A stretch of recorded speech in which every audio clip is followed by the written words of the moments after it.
Good morning, Composition 3 students. It is Friday, and I believe it is the beginning of week 8. As from the beginning of the semester, we're going to finish 1 week early, because week 1 started on a Thursday. So this is the second day of the week, but lucky for us, tomorrow is the weekend. It's a nice sunny day, as you can see by the glare on my whiteboard.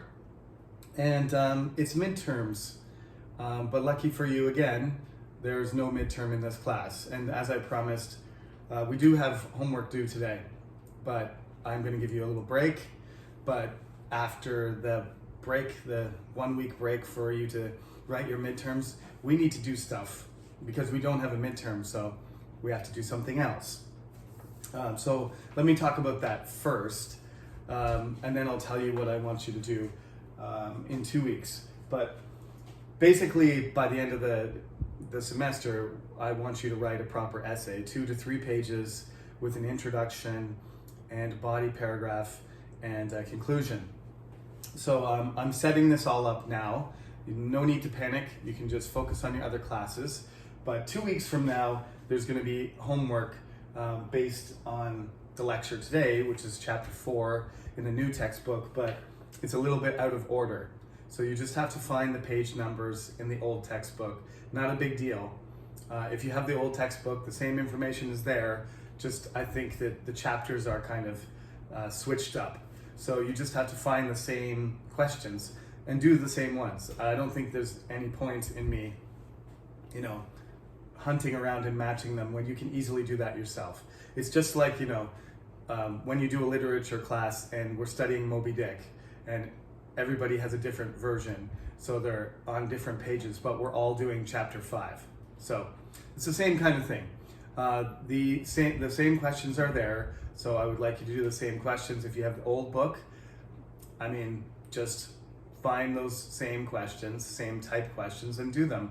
It's not a big deal. If you have any questions, you can send me an email. If you have the new book, then the questions and page numbers are right there.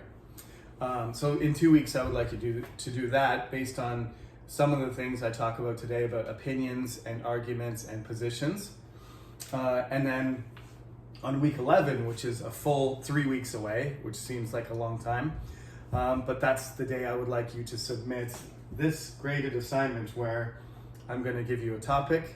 You have to narrow it down and write a thesis, and then you have to fill out an essay outline. Okay? So that's 3 weeks away. So you don't even have to think about it yet if you don't want to. As I said, you have other classes and you have to write tests. So you don't have to do this or think about it yet. But this is how it works. The topic is a 21st century crisis.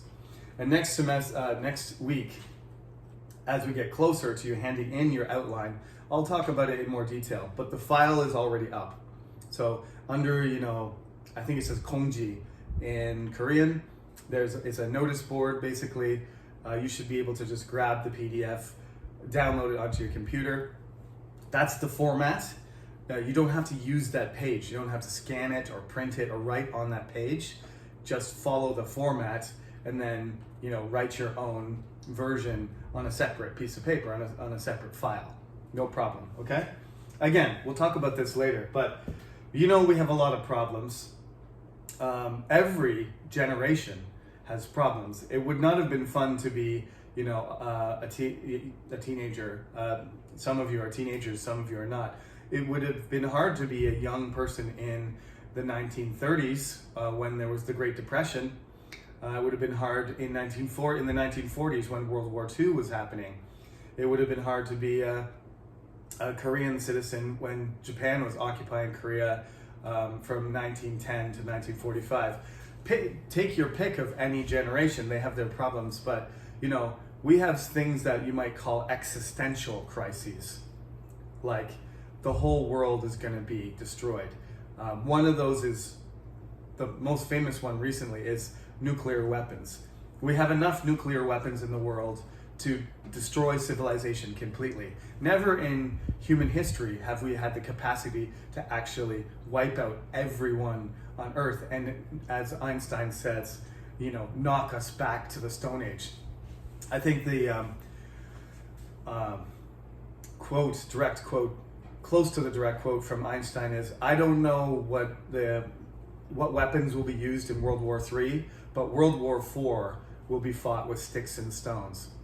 Think about that. That's what you call an existential crisis, right? It's something so huge that it's going to, it could end existence, existential.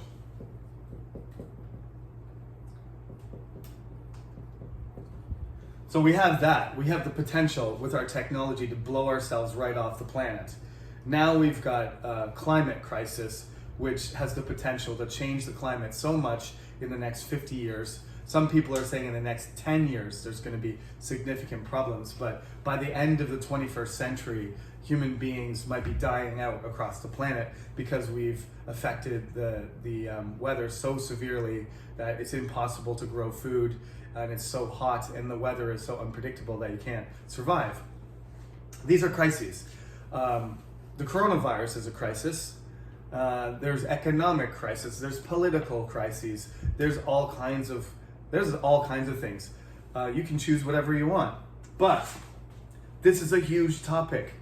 You can't write a 2-page paper or 3-page paper about the pandemic. You're going to have to narrow it down to something, like narrow it down to the point where you're talking about online classes during the pandemic, right? It's a crisis, and it's an education crisis. In certain places, the crisis is more severe. For example, countries that have not been quick to vaccinate, or countries where the population is very densely located. It's less of a problem when you don't have 40 students in a classroom, or you're wearing masks or not wearing masks, or you're following mandates or you're not, or you know what I mean. It's a complicated subject, so you have to narrow it down to something that you can get a grip on. The topic is supposed to be serious, right? So, it's I don't want it to be not interesting to write, but as I've said before, we are doing academic writing, and we are doing this for a purpose. We're not coming to school just to have fun. We have to think deeply about the world, about ourselves, and about our human relationships, and we're going to use English language to express that. So I'm not expecting a philosophy paper from you. Obviously, I want it to be related to something that you can research in detail, and the essay outline should show your plan on how you're going to support your argument. So first you narrow down the topic, then you show me your argument, then you complete the outline, right? And so there really actually there's kind of 3 parts to it. Part A is split into those 2 things. Okay, I've given you the topic. It's your job to narrow it down to something manageable, and then take a position, make an argument about it. Okay, I hope that helps. I will come back to it, as I said. I don't think I wrote do week 11 here, actually.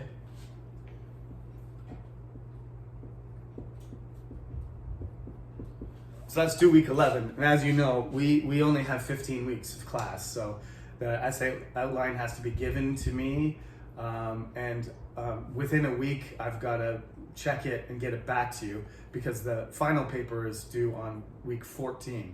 So I want to give you your outlines back, and some feedback about what I think you need to improve or work on or develop or remove. There's lots of ways to manage your paper, and the outline should give me some idea of your approach and what I can offer you in terms of advice before you hand in the final paper.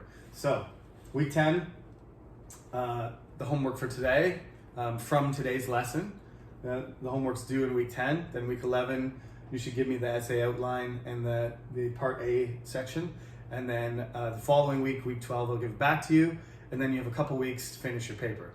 That's pretty much the plan for the rest of the semester.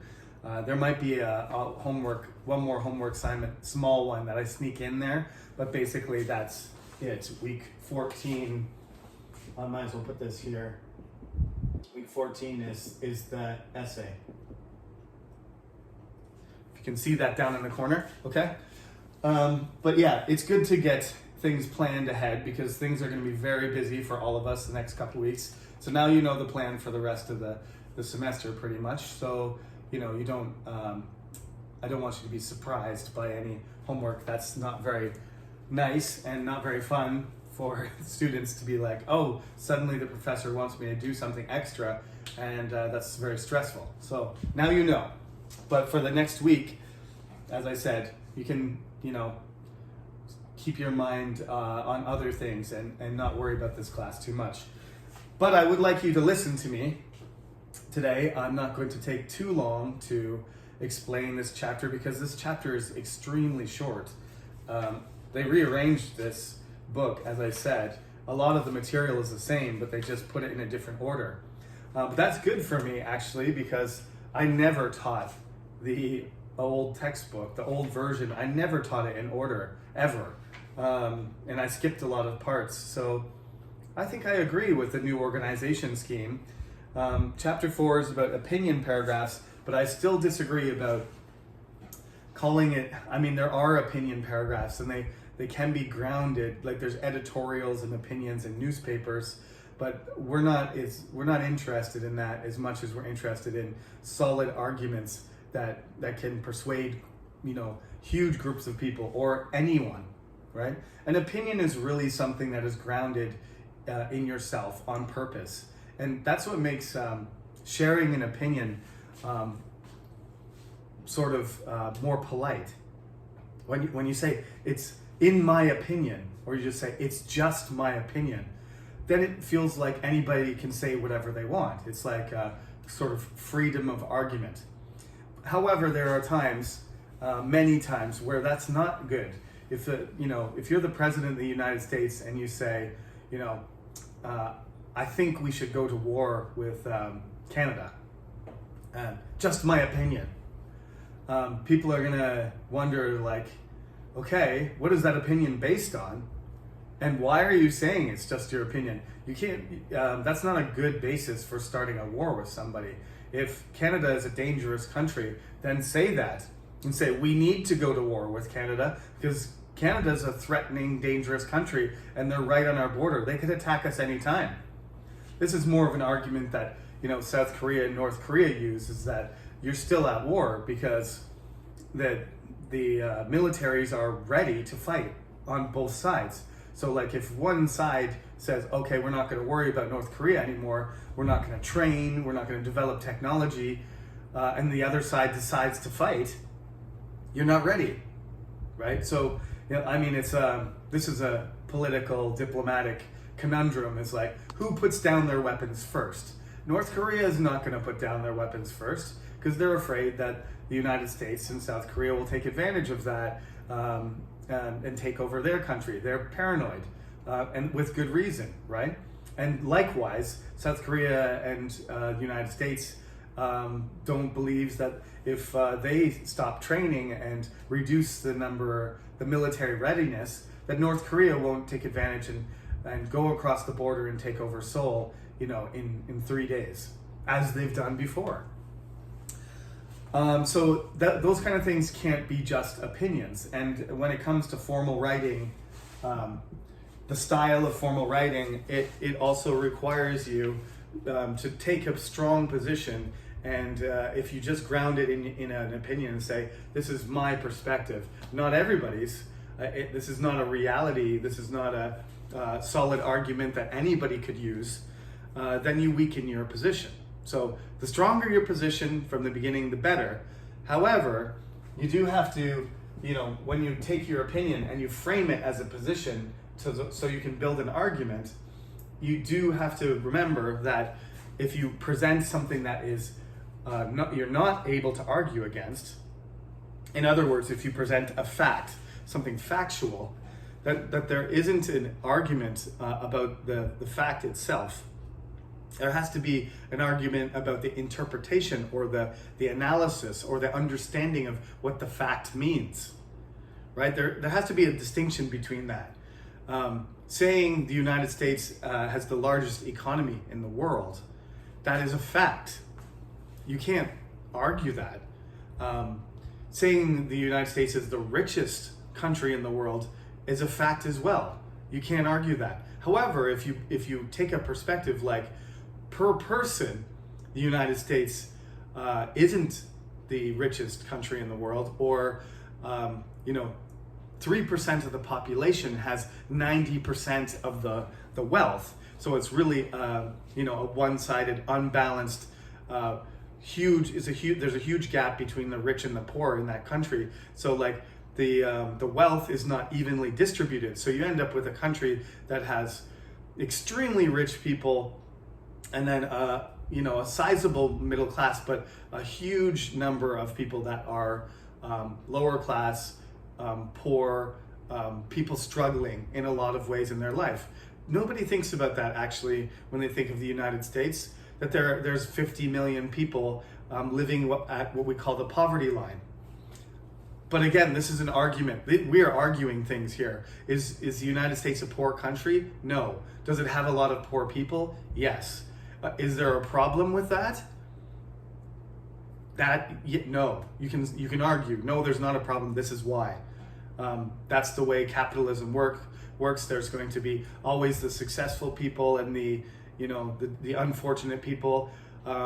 Some people are going to fail and some people are going to succeed. The number of people who succeed are going to be small, and that's motivation for the rest of us to compete, to be Jeff Bezos and Elon Musk and Bill Gates and Mark Zuckerberg, right? You can support those arguments or not. There's lots of facts there, and then there's lots of arguments to be made about how we should think about those facts. Are those positive or negative things? Everybody's talking about the Squid Game right now, so I'm going to have to talk about the Squid Game too. Like, what is it that makes the Squid Game so attractive internationally? Within Korea, it's automatically going to be successful because you're familiar with the actors, you're familiar with the culture, you're familiar with the language, it's well written, the acting is good, the characters are compelling, it's suspenseful, there's a lot of violence and tension and suffering and sympathy. All these emotional things, all of these things, these are very, easily identified with Korean people. So of course it's a hit in Korea. But why are people in Canada and the United States in love with Squid Game? That's a little bit more complicated, isn't it? I mean, there's here again, we have a topic for an essay, right? Is Squid Game popular? Yes, that's a fact. You can make an essay about that. You can just count how many views, how many people are watching it on Netflix. That's not a disputable fact. What is disputable is the reasons why. The reasons why. We can make a list and then we can support them with evidence. Some of it might be based on observation, which is more personal, but observation of things, or you might analyze, the components of it, the relationship between countries and so on.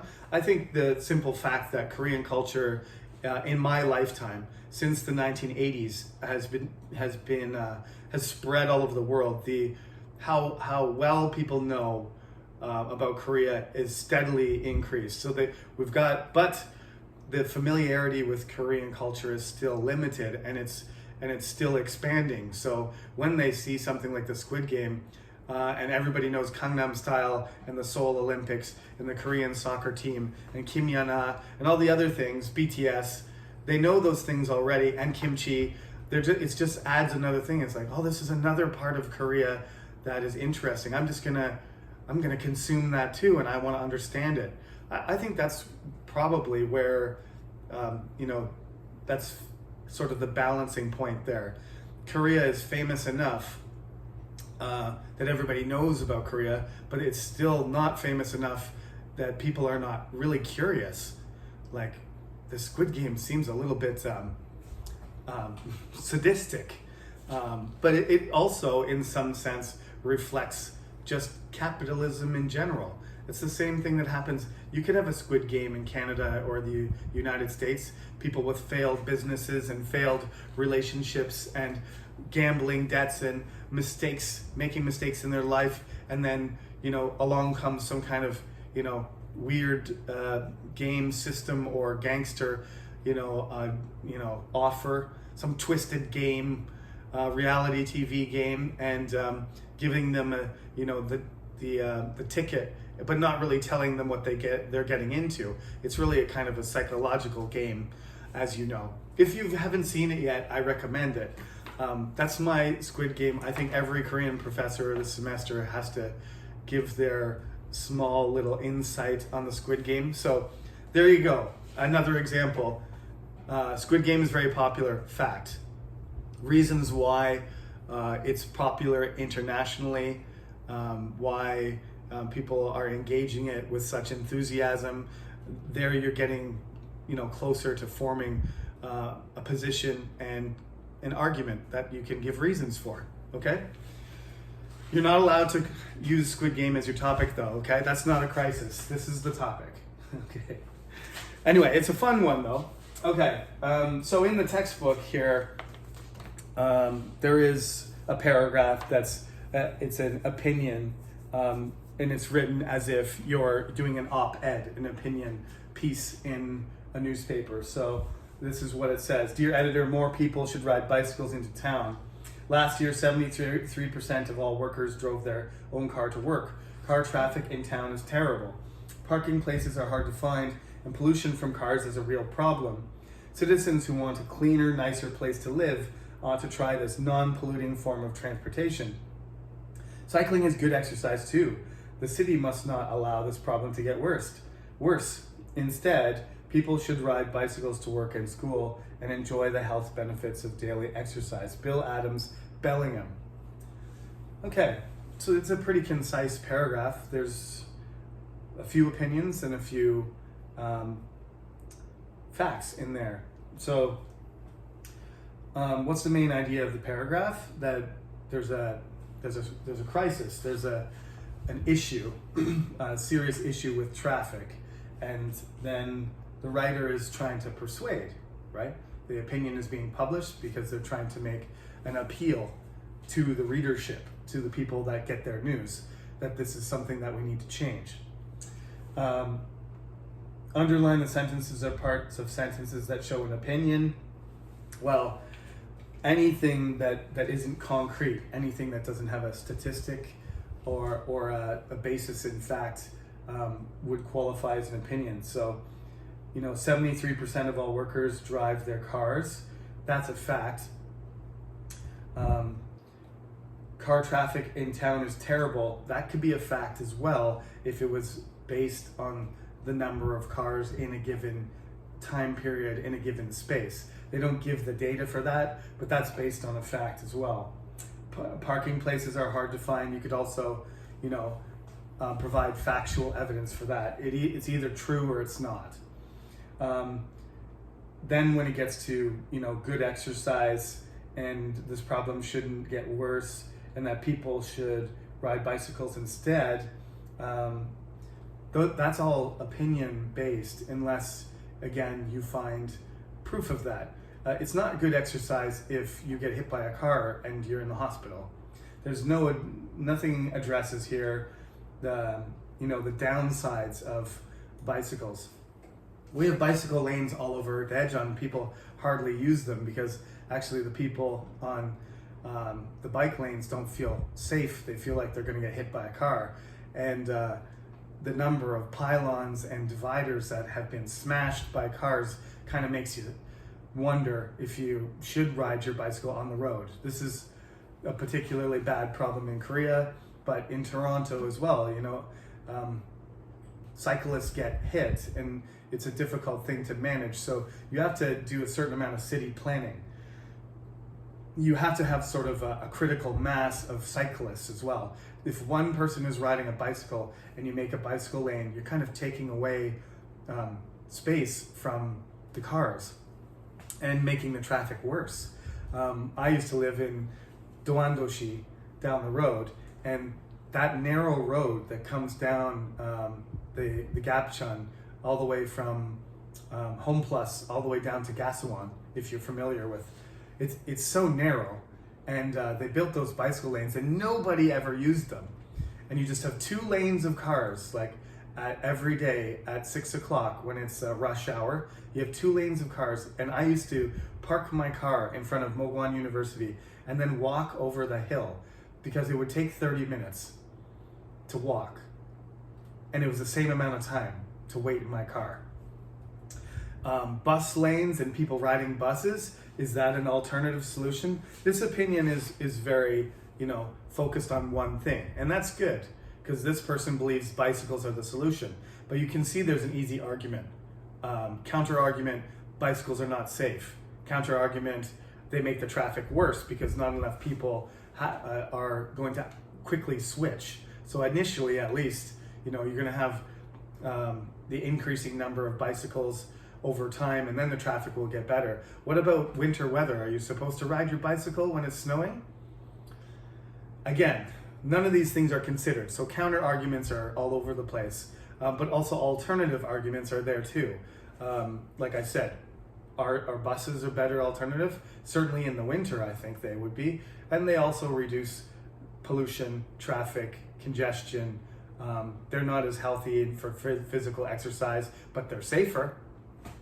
So this is how you run through the arguments when you write a paper. You have to consider counter arguments, you have to consider alternatives, and you have to consider how strong your points are themselves. Your opinions and statistics, are they valid? Are they logical? Are they useful? Are they relevant? Are they important? Are they going to be persuasive to the person who reads? Okay? So for homework, page 29, the next page after this paragraph, these are not really hard, this is not really hard homework activities, but it's certainly good exercise for preparing, how to manage your support, how to, build your arguments. I think that's why it's important that we do this. So here we have number 2, you have to decide what's better, using facts or opinions or both to answer these types of writing. Then you have to think of other types of writing. And number 4, you have to distinguish between fact and opinion. Number 5, you have to write 3 fact sentences and 3 opinion facts. And that's the end, that's the whole page. I don't need you to do number 6. But on page 31, the number 9 exercise asks you some questions. Grocery stores and shops shouldn't give plastic bags to customers. You need to agree or disagree, and then you need to write your reasons. Number 1 and 2 are the topics are given for you, and 3, 4, and 5 you have to make up your own. So this is practice, like I said, to make arguments. Now, one more thing I would like to add. When you're writing your thesis should not be a question. We're going to talk about this again, but I forgot to mention, I wrote this on there. It's got to be a statement. Like I said, I've been explaining. It should be there should be a position on a topic, and then there should be reasons. It shouldn't be asking a question. Sometimes it's great, sometimes it's useful for you to ask a question, and then the answer can be your thesis. So think about the questions. That this is the question: should grocery stores and shops give plastic bags to customers? Your thesis is the answer to that question, right? Grocery stores and shops should not give plastic bags to customers, because there's your thesis. So you can use the question to make your thesis, but the question is not the thesis itself. Okay? So I think we got through that fairly efficiently, despite the fact I went off on a tangent about Squid Game briefly. But that's the plan, and I don't think we need to expand too much more on this lecture because, as I said, all of you are working on your midterms. So good luck on those midterms, and nothing is due next week. You have to hand in your homework for today if you haven't already, but next week you're free, and 2 weeks later from the book, 3 weeks later, essay outline. But we'll be in touch. Also, after the midterm period is over, after next week, I think maybe week 10 is a good time for us to do a Zoom meeting. So I will let you know for sure in next week's lecture, week 9, and I will set up that Zoom meeting. But expect a Zoom meeting on week 10. Somebody asked me already, is that happening or not? And it is. It's going to happen. Week 10 is the plan, okay? So make sure you're not taking a trip on that Friday, week 10, 2 weeks from now. Make yourself available during our regular class time so that we can have a meeting. It's not going to be 2 hours long. Something like 30 minutes to 45 minutes is probably enough, just so I can get to know you or see your faces if I've seen you before, that we can talk about any questions related to essays or homework or grading that you have, okay? So, have a good week. I'll talk to you next week. Week 10, that's the plan for the Zoom meeting as well. Thank you for listening, and have a great weekend. Enjoy the fall weather before it starts to get chilly again. Take care.